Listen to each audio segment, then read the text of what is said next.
நம்ம இன்னைக்கு செய்ய போகிறது வந்து வெஜிடபிள் ஸ்டஃப்டு சப்பாத்தி. இது ரொம்ப ஹெல்த்தியான பிரேக்ஃபாஸ்ட் டின்னர். இதுக்கு தேவையான இன்க்ரீடியன்ட்ஸ் வந்து கோஸ், மரவள்ளிக்கிழங்கு, கேரட், நூக்கல், கேப்சிகம், இஞ்சி துருவனது, பூண்டு துருவனது, பச்சை மிளகாய்க்கு துருவனது, கார்ன், ஆனியன், ப்ரக்கோலி, கொத்தமல்லி. இவ்வளோ தான் இதுக்கு தேவையான இன்க்ரீடியன்ட்ஸ்.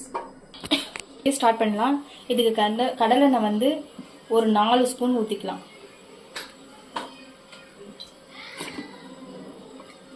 ஊற்றினதும் கடுகு 1 ஸ்பூன், ஜீரகம் 1 ஸ்பூன், சோம்பு சும்மா ஒரு பிஞ்சு போட்டுட்டு பெருங்காயம் 1 பிஞ்சு, ஆனியன் போடணும். ஆனியன் இது எல்லாம் நம்ம வதக்க தான் போகிறோன்றதுனால வேண்டி எல்லாம் ஒன்றாவே போட்டுடலாம். கார்ன்,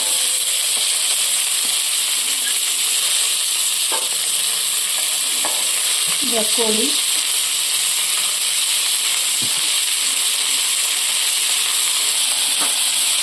மரவள்ளிக்கிழங்கு,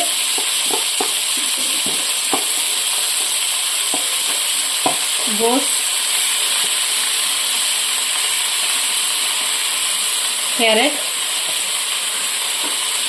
நூக்கல்,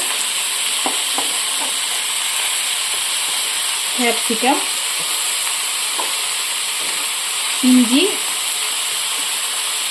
பூண்டு, பச்சை மிளகாய் எல்லாம் போட்டுருக்கோம். இது எல்லாம் வதக்க போகிறோன்றதுனால வேண்டி இதை முதல்ல அது செகண்ட் அது மாதிரிலாம் தேவையில்ல, எல்லாமே மொத்தமாக போட்டுக்கலாம். எல்லாம் நல்லா டீப் ஃப்ரை பண்ண போகிறோம், அதனால் எப்படி போட்டாலும் நம்மளுக்கு பிரச்சனை இல்லை.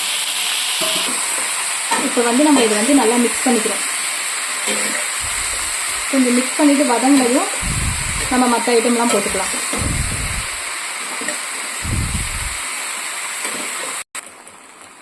இப்போ இதுக்கு தேவையான உப்பு போட்டுக்கலாம்.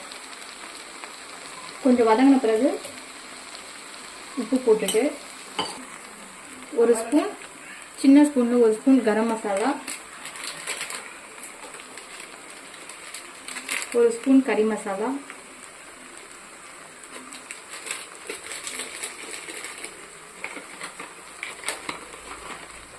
ஒரு 1/2 ஸ்பூன் மஞ்சத்தூள் போட்டுட்டு நல்லா காய வதக்குற வரைக்கும் வெயிட் பண்ணுங்க. இந்த ஸ்டேஜ் போதும், நல்லா வெந்துடுச்சு. இந்த டைமில் ஆஃப் பண்ணிவிட்டு கோரியண்டர் லீஃப் கொஞ்சம் தூவி நம்ம மிக்ஸ் பண்ணி இறக்கிடலாம். நம்மளுக்கு இப்போ உள்ளே வைக்கிற ஸ்டஃப் வந்து ரெடி ஆயிடுச்சு.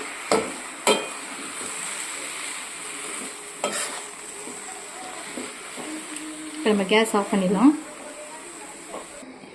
இப்போ வந்து நம்ம சப்பாத்தி மாவை இந்த மாதிரி பவுல் மாதிரி ப்ரெஸ் பண்ணி எடுத்துக்கிறோம். இப்போ வந்து அந்த உள்ளே வந்து ஸ்டஃப் வைக்க போகிறோம்.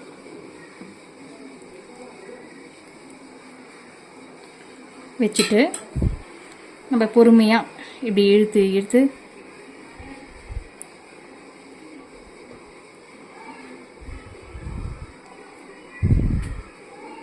க்ளோஸ் பண்ணிவிட்டு இப்போ வந்து நம்ம மாவு தேய்க்க போகிறோம். இதுக்கு மேலே வந்து கொஞ்சம் மாவு வந்து ஸ்ப்ரெட் பண்ணி வச்சுக்குவோம்.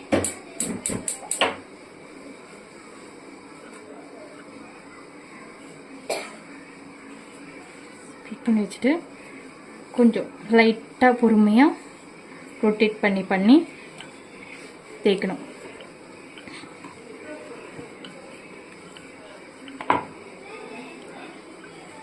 உங்களுக்கு இன்னும் கொஞ்சம் மெலிசாக வேணுனாக்கா மெலிசாக தேய்ச்சிங்க. நான் கொஞ்சம் ஸ்டஃப் நிறைய வச்சுருக்கிறதுனால நான் கொஞ்சம் திக்காக வந்து தேய்ச்சிருக்கேன்.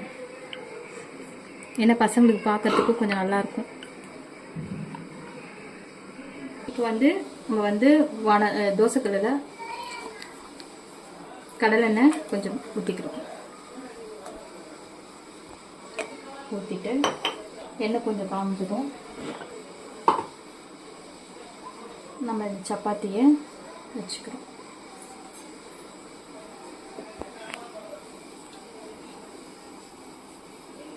ஒரு சைடு கொஞ்சம் வெந்த பிறகு இன்னொரு சைடு திருப்பி போட்டுக்கிறோம். இப்போ நம்மளுடைய வெஜிடபிள் ஸ்டஃப்டு சப்பாத்தி ரெடி ஆயிடுச்சு. பாருங்கள் எவ்வளோ சூப்பராக வந்திருக்கு. இப்போ பாருங்கள் நான் ஒரு திக்காகவும் ஒரு தின்னாகவும் ரெடி பண்ணி வச்சுருக்கேன். இப்போ பாருங்கள் எவ்வளோ சூப்பராக வருது, கொஞ்சம் பாருங்கள். இது எவ்வளோ சூப்பராக வந்திருக்கு பாருங்கள். ஓகேங்களா, இது ரொம்ப ஹெல்த்தி. அதனால் பசங்களுக்கு பிரேக்ஃபாஸ்ட்டு, லஞ்சு, டின்னர் எதுவாகவும் நீங்கள் செஞ்சு கொடுக்கலாம். செஞ்சு பார்த்துட்டு எப்படி இருக்குன்னு சொல்லுங்கள் கமெண்ட்டில். எங்கள் சேனலை சப்ஸ்கிரைப் பண்ணுங்கள்.